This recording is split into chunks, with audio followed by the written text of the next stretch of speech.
Hello everyone, I'm Ishat Kumar Jha and I welcome you all to Bit by Ishat Kumar Jha. That is my YouTube channel where currently I will be teaching C++. So this is Love Babbar's DSA sheet, sorry. And the question is value equal to index value. It is an basic level question of arrays. So let's read the question once. Given an array of n positive integers, our task is to find the elements whose value is equal to that of its index value considering one based indexing. So first of all, let's know what is one based indexing. So basically, there are two types of indexing in any language, particularly. If I say there are two types of indexing, zero based and one based. So let's first learn zero based indexing. So zero based indexing.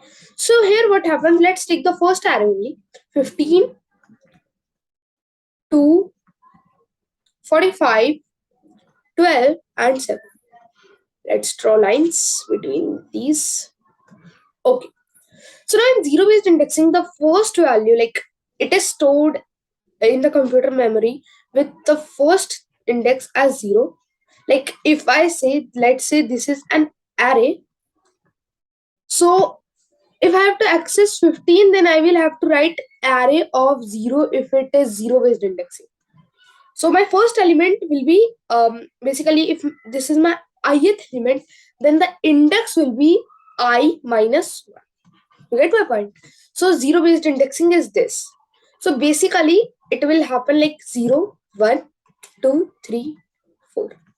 So it goes from 0 till n minus 1. Okay. So 50. Then if I have to access 2, then I will have to write array of 1. So similarly, we will go on. So now, what is one based indexing? Let's go on with knowing one based indexing. So one based indexing is basically, let's take the same example out here also. So again, like I will write one based. So here what happens, just see properly.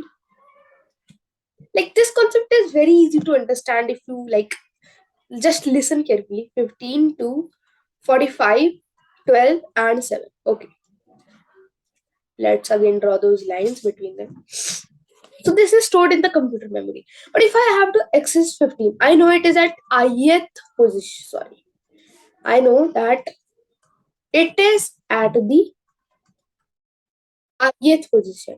So now how I will access it? I will access it like array of I, not I minus 1 this time.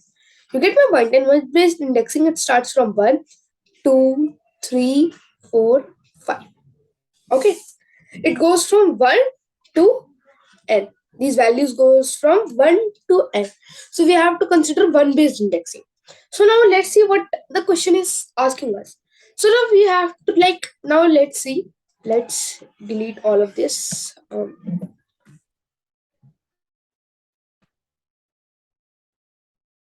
Yes, okay. So let's get a bit down. Let's take this only. Now it is asking, your task is to find the elements. These are the elements, like in this case, I have 5 elements whose value is equal to that index value. Like 15, if, let's say, if array of I is the index, is equal to, um, basically is equal to I, then that element is that element we have to increment the count. So let's say I have my count is equals to is equal count I have initialized as 0. Okay, I have initialized the count as 0. Okay, so I have initialized my count as 0. Now I will go on the first element. So array of 1 is equal to 1. Now what will it return to me? It will return to me false, as 15 is not equal to 1. So I will leave my count as it is. Now similarly, array of 2 is equal to 2. Is it true? It will return me true. Like this, we will go on. Whenever I get true, at that time what I will do, I will increment my count. That is, I will do count plus plus. Get my or you get my point? Or we can even do count plus is equals to 1. This is also right. And we can even do count is equals to count plus sorry. We can even do count is equals to count plus everything is right. These are just expressing the same statements in different form. So let's get coding. So let's make the code of the question. So here we are given vector, not an array. So let's so it's no okay. We have to return an vector. I'm not sure about it.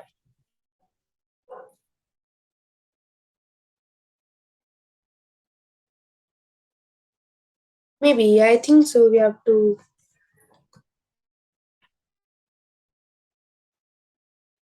Okay, fine, fine, fine. I got it. So we have to do is it gives us the array and the size of the array. Okay. Now we have to create a vector. Okay.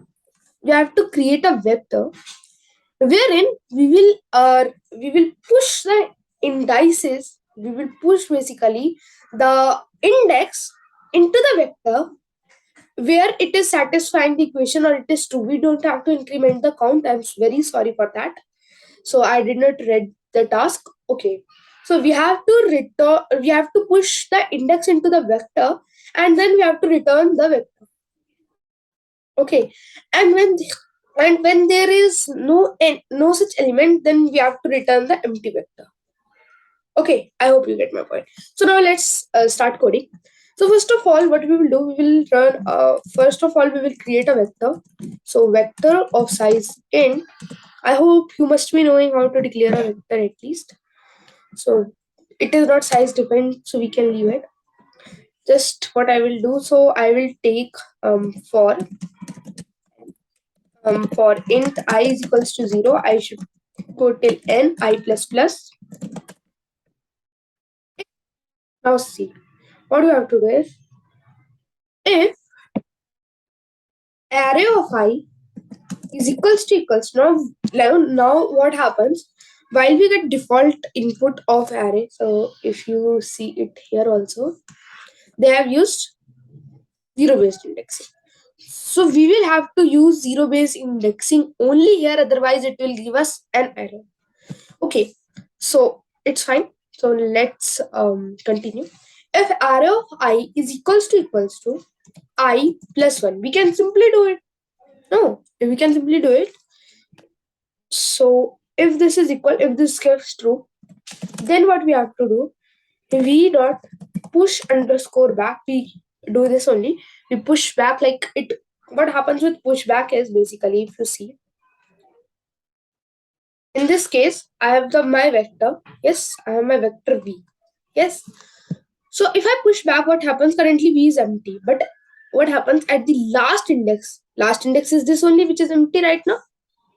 Yes, at the last index, it gets pushed the value. Similarly, if I have more than one value, if I have 4 now, after that, in a imaginary case, I have 4 also. So it will create a bit here and 4. So like they're dynamic in size vectors. We don't have to declare it like arrays. It gets automatically like declared. So we don't push back. What we will push back is I plus 1. Then simple. Now, so the time complex, and now we have to return vector. So now let's just compile it. I hope there's no compilation error. Let's see. Okay, so my uh, test case is running properly, very much properly. So expected time complexity is often, yes, we have run only one loop, and auxiliary space is also over. So like we have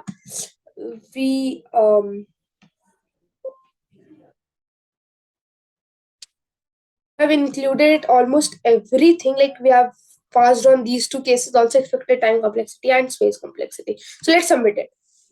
Let's see if it gets correct or not. Okay, so congratulations, all the test case passed. So see, this was an easy question of arrays. We will slowly and gradually move on to difficult question also. Till then, thank you and bye bye.